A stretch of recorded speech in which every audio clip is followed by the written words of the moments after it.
Hello tout le monde, j'espère que vous allez bien. Aujourd'hui, on se retrouve pour le premier épisode de Blue Season avec Mathieu Solek, fondateur de We Love. Bonjour Adrien et bonjour tout le monde. Parle-nous un peu de toi, ton parcours et un peu de We Love, parce qu'on est assez curieux de connaître cette société. Alors, moi je suis sorti du cadre de l'éducation nationale, donc à l'obtention de mon bac, donc j'ai pas continué après, donc j'ai pas mal d'expérience professionnelle dans l'événementiel déjà pendant ma scolarité, donc sur Paris, et puis après dans différents domaines pour terminer chez LVMH, où j'y suis resté pendant pas loin d'un an et demi. J'ai travaillé pour Givenchy, Louis Vuitton et Christian Dior en dernier. Euh, et à la fin en fait de mon contrat avec Christian Dior, je me suis simplement rendu compte que le fait d'être salarié dans une société quelle qu'elle soit, c'était juste pas fait pour moi. Donc de là, il y a eu un moment de réflexion et puis voilà, de remise en question pour moi, de savoir, Mathieu, qu'est-ce que tu veux faire dans ta vie et comment tu veux être plus tard. Et c'est là que We Love est né, c'est ça? Que We Love, bah, il y a eu un peu de chemin quand même, hein. Chemin. Mais voilà, c'est là que l'idée de lancer déjà mon entreprise est née. Et puis après, bah, de fil en aiguille, We Love est apparu.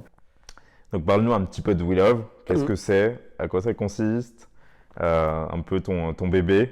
C'est ça, We Love, en fait, c'est une conciergerie donc, dédiée au couple, donc, qui propose des services, dans un premier temps, de chauffeur, de restauration et d'hôtellerie donc, aux clients avec lesquels nous travaillons. Voilà, donc on a des packages en fait qui sont déjà préconçus donc pour les clients, comme des formules en fait sur mesure entre guillemets, voilà, sur devis et sur mesure, où effectivement le client nous dit voilà sous forme de brief un peu ce qu'il veut, ce qu'il souhaiterait, que ce soit pour une demande en mariage, pour une soirée, pour un anniversaire ou autre, en France ou à l'étranger. Et nous derrière on met toute la logistique, tout en place en fait pour que le jour J tout soit prêt et tout se déroule. Donc dans We Love, tu reprends en fait les codes de la conciergerie, Mm. plus les codes de l'événementiel, Exactement. et tu crées, on va dire, tu célèbres l'amour des gens. Exactement. Et parle-nous un petit peu de l'influence, Mm. du marketing d'influence. Est-ce que toi, qu'est-ce que tu en penses? Est-ce que t'as déjà pensé à ça pour ta société? Et si oui, qu'est-ce que tu voudrais faire avec ce marketing? Alors, j'y ai déjà pensé, donc justement à utiliser le marketing d'influence pour We Love. Le petit en fait problème, ou du moins la question qu'on rencontre avec ce sujet-là, c'est effectivement que, en fait, si tu veux, la clientèle qu'on a, c'est jeune, c'est du 18, 30, 35 ans. Donc en soi, c'est la clientèle qui utilise aujourd'hui les réseaux sociaux. On va pas se mentir, les personnes un peu plus âgées ont tendance à plus utiliser Facebook et un peu moins les réseaux Snapchat, TikTok et compagnie. Là, les jeunes utilisent un peu toutes les plateformes. Et c'est vrai que pour se faire connaître pour une entreprise, surtout sur un concept tel que We Love et plein d'autres encore, ça peut être très parlant. Après, voilà, moi, là où j'émets des questions par rapport au marketing d'influence, c'est effectivement comment communiquer, donc si tu veux, par rapport aux prestations qu'on propose, comment communiquer efficacement de telle sorte à pouvoir faire vivre à la personne, toi, moi, qui interagissons avec l'influenceur ou quoi ou qu'est-ce, comment faire vivre à cette personne-là l'expérience que la personne qui tient le téléphone vit.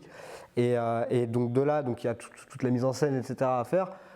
Mais voilà, c'est encore un sujet de réflexion. Pour le moment, on a déjà eu des partenariats donc avec une blogueuse. On a eu pas mal de blogs qui ont fait des dossiers sur nous. Voilà, on a pas mal de couverture par rapport à ça.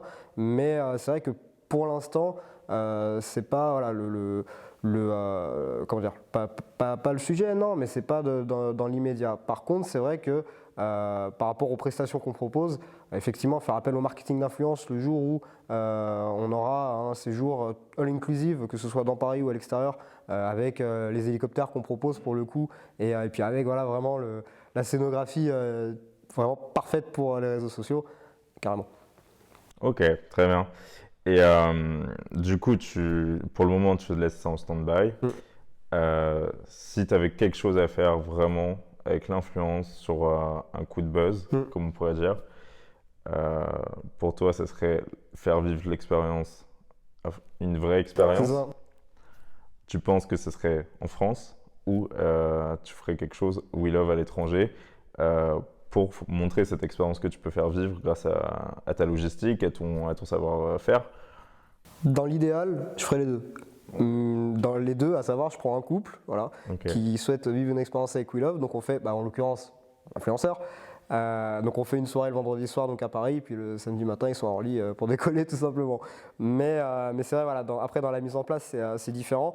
Si effectivement j'ai à faire une campagne d'influence là dans les mois à venir, je vais d'abord cibler la France et plus précisément Paris dans la mesure où c'est là où nous sommes vraiment installés, on va dire. Et à terme effectivement dans chaque ville ou du moins chaque pays où nous proposons des prestations. Dans l'immédiat, on a Paris, puis bon, on en reparlera après, mais Paris, puis Dubaï et d'autres villes et États à venir. Mais voilà, pour le moment, on se concentre sur le lieu où nous sommes implantés. Ça me semble. Du coup, tu me parles un petit peu, je rebondis sur le côté des villes. Pour toi, en tête, tu as déjà des villes ou pays que tu souhaiterais implanter, pas forcément tout de suite, mais dans tes projets ou de We Love? Oui, alors donc là, nous sommes à Paris. On est géographiquement en Suisse là tout de suite, hein, mais nous sommes à Paris donc, pour la partie We Love. Donc on a effectivement les premières prestations qui démarrent à Dubaï, donc avec les contacts qu'on a sur place et quelqu'un qu'on a directement là-bas.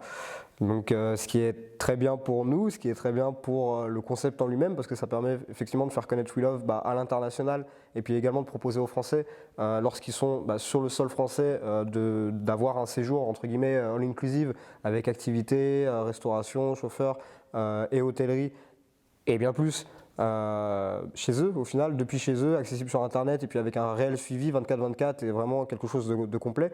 Donc Dubaï, donc voilà, c'est amorcé, et la Suisse, donc incessamment sous peu. Et puis voilà, et puis dans l'idée déjà de se développer autour de la France, mais sur des pays et quand même des destinations, on va dire stratégiques, et à terme voir un petit peu plus loin géographiquement. C'est vrai que voilà, ce que je viens de dire par rapport au fait que là on fait Paris-Dubaï, ça rentre pas en logique avec. T'es un petit peu loin là.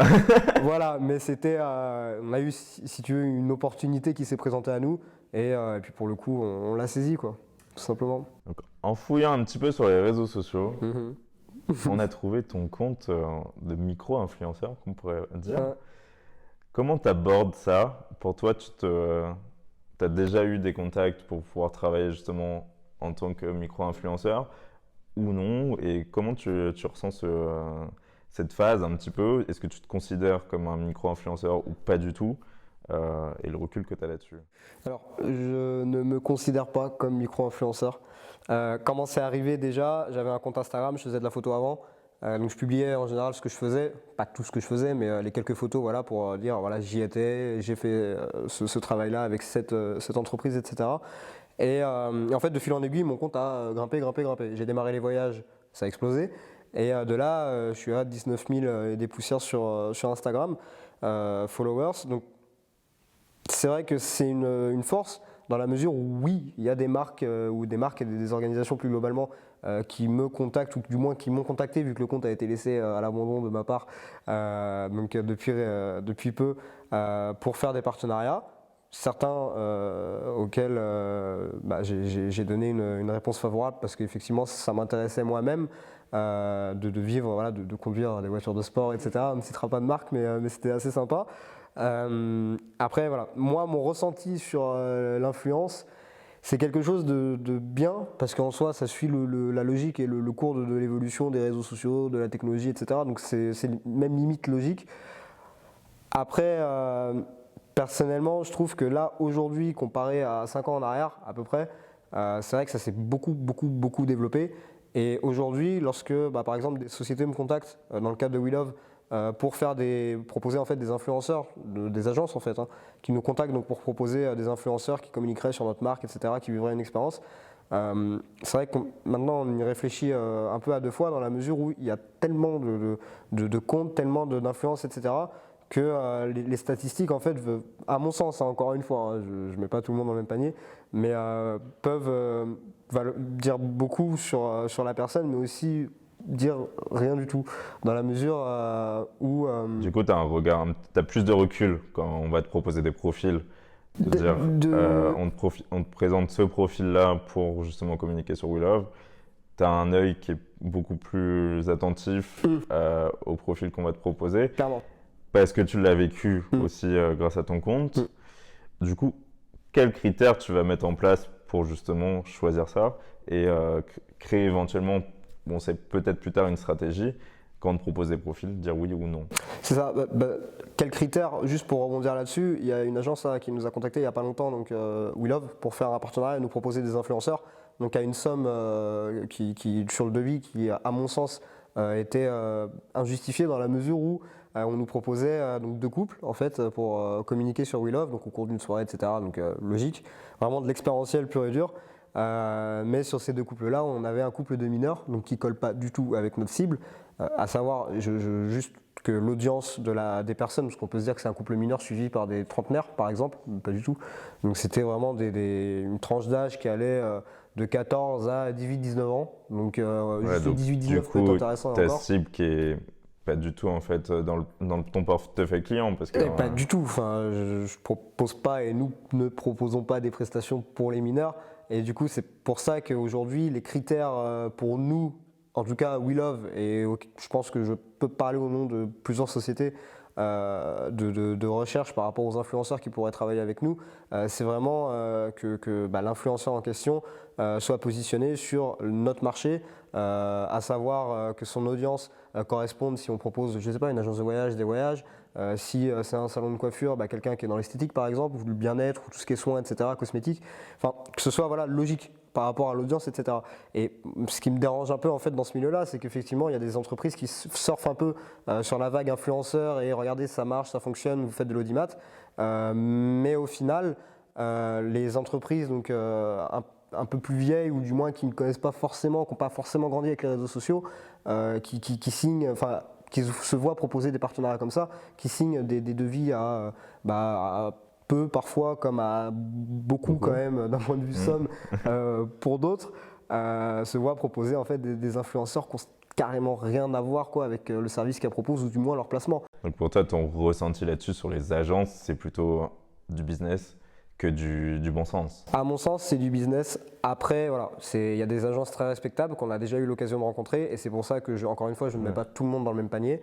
Mais voilà, il y a du business, c'est devenu un business, ça a toujours été, mais ça s'est beaucoup développé quand même, parce qu'on n'entendait pas beaucoup parler en France il y a encore 3-4 ans en arrière. Non, ça vient des États-Unis principalement. Clairement. Et voilà, c'est vraiment un business. Et on peut, nous, entreprises, travailler avec sans problème parce que c'est vraiment la communication de demain, entre guillemets.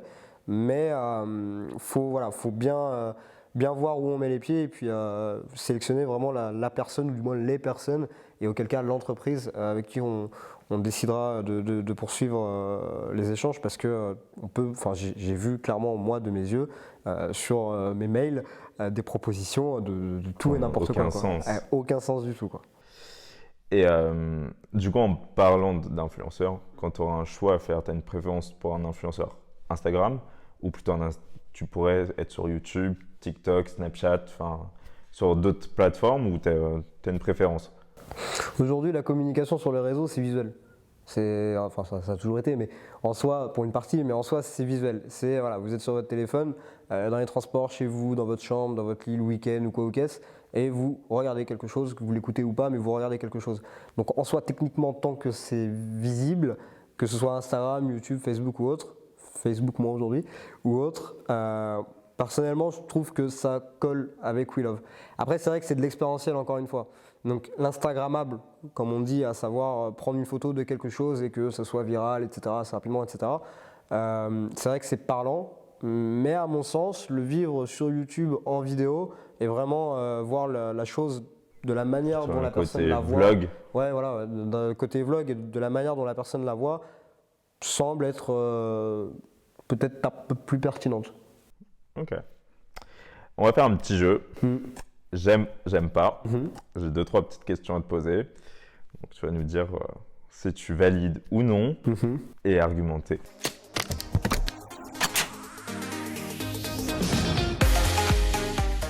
Alors c'est parti. Le nouvel algorithme d'Instagram. J'aime pas. J'aime pas, il n'y a pas grand monde qui aime dans la mesure où ça a été. En fait, ça a tout chamboulé parce que les personnes, on en revient aux influenceurs encore une fois, c'est dingue, hein, on gravite vraiment autour du sujet. Hein. Et les personnes en fait qui avaient vraiment de l'audience, une audience qui leur était propre, etc., avec qui ils bossaient, qui avaient l'habitude de bosser, se sont retrouvés du jour au lendemain avec zéro. Ou du moins avec peu, beaucoup moins en tout cas.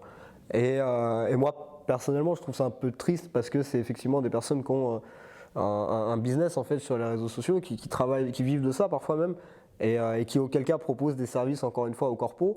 Et je trouve ça dommage parce que c'est une plateforme en fait qui a beaucoup d'avenir, Instagram, et ça a été un peu compliqué, quoi, on va dire, de suivre le pas et d'emboîter le pas. Mais il y en a beaucoup qui se plaignaient que certains followers ne voyaient plus les photos, ne voyaient plus les publications. Et c'est pour ça qu'on a commencé à voir l'apparition en forte progression des influenceurs qui repostent nouveaux posts dans leur story, parce que sinon on n'avait plus rien avec ce nouvel algorithme. Ouais, c'est ça. Et personnellement, je trouve ça dommage. Après, je dis pas que c'est pas calculé de la part d'Instagram. Peut-être que dans 2 ans, ils vont nous dire voilà, c'était pour ça. Possible. Mais bon. Donc tu valides pas. Non. Le format IGTV. C'était lequel déjà? J'aime. Oui, alors là, en droit, c'est bon. Non, j'aime parce que IGTV, c'est encore une fois le YouTube, mais version verticale, et Instagram, à savoir qui est de toute base conçu pour les photos, si on se souvient bien d'Instagram d'avant.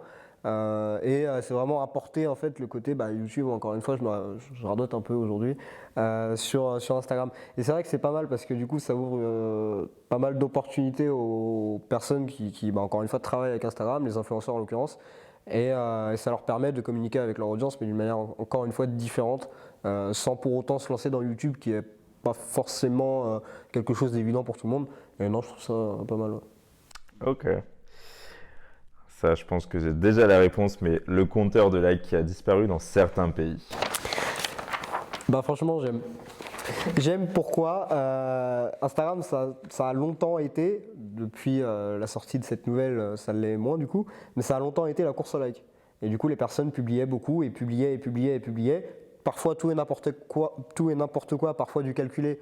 Le fait est qu'ils publiaient, et il y avait parfois ce stress, même chez les plus jeunes, qui est connu de tous hélas, de devoir faire de l'audience, faire des likes, et quand c'était pas liké par X personnes pour tel ou tel individu, c'était un échec, et du coup la personne devait et sans cesse se renouveler, continuer, etc.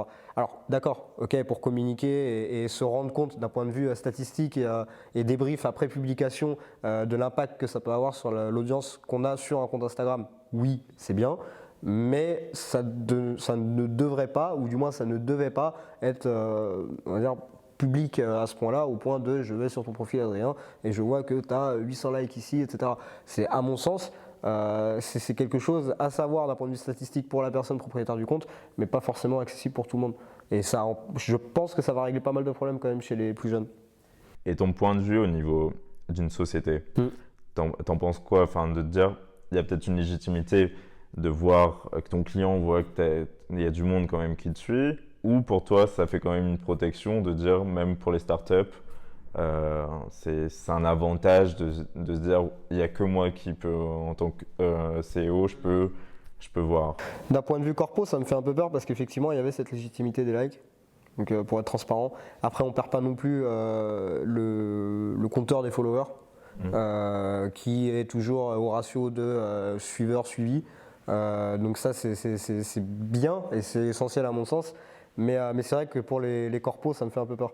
Après, c'est en soi, on s'adapte. Donc, j'ai pas non plus une grosse crainte par rapport à Instagram. Mais voilà, je suis personnellement sur la vie globale. Je sais pas si on entend la pluie dans ton micro ou pas. C'est un risque. Mais personnellement, sur la vie globale, je pense que c'est une bonne chose. Je pense que c'est une bonne chose. Les voyages presse, influenceurs à grande échelle. J'ai oublié c'est l'orage qui m'a perturbé. J'aime. Oui, il fait pas très beau à Genève actuellement. Nous sommes en tempête. Les voyages presse, j'aime dans la mesure où c'est vraiment de l'expérientiel encore une fois et ça colle avec l'événement. Là, je crois que la baie vitrée va s'envoler. Et on la refait parce que c'était n'importe quoi. Non, vas-y. Ok, on continue. On nous a fait signe de continuer. Non, c'est vraiment un truc pas mal. On a la production Il y a derrière. des gens derrière. Mais non, je trouve que c'est pas mal parce que c'est vraiment de l'expérientiel et je vais augmenter un peu le ton. C'est vraiment de l'expérientiel et puis ça permet voilà, aux influenceurs de vivre quelque chose, eux-mêmes en tant que personne individuelle, et de faire vivre à leur communauté quelque chose, ce qu'ils vivent en l'occurrence, mais de par, encore une fois, leurs yeux, leur contenu, etc. Et, ouais, demain. Et du coup, ce principe de voyage presse à grande échelle avec des influenceurs, toi, ce serait un truc que tu aimerais faire plus tard? On pourrait. Et du coup, là, tu vivrais de l'expérience à Londres. Ah, incroyable, 3 hélicos qui atterrissent, les influenceurs qui montent. On est dessus, on est dessus. Le big dream, quoi. C'est ça, c'est ça. On arrive bientôt à la fin de cette interview. Et j'aime bien finir les interviews de Blue Season par la playlist de l'invité.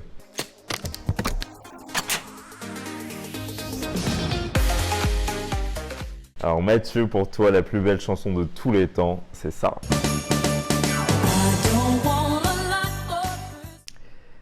La chanson pour une nuit d'amour, c'est ça. Je ne te veux pas devant le pasteur, devant l'imam.